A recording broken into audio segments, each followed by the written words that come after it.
இயேசு செய்த அற்புதங்களும் அடையாளங்களும் அவர் தேவனுடைய குமாரன் என்பதை ப்ரூவ் பண்ணுகிறத. இன்றும் தேவன் அற்புதங்களை செய்கிறவராக இருக்கிறார். அவரை விசுவாசிக்கும் போது உலகம் எங்கும் தேவ ஜனங்கள், தேவனை நம்புகிறவர்கள், இயேசு விசுவாசிக்கிறவர்கள் அற்புதங்களையும் அடையாளங்களையும் இன்னும் பெற்றுக்கொள்கிறவர்களாக இருக்கிறார்கள்.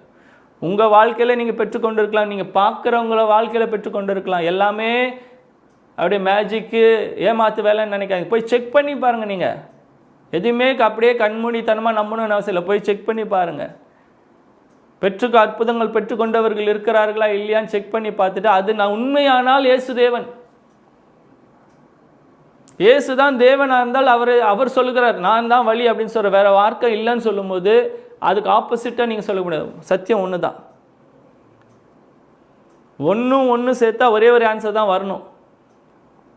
அந்த ஆன்சர் நான் தான் அப்படின்னு சொல்லும்போது வேறு ஆன்சரும் இருக்கலாம் அப்படின்னு நீங்கள் நினச்சாலும் ஏதாவது ஒன்று தான் கூற்று சரியாக இருக்கும்.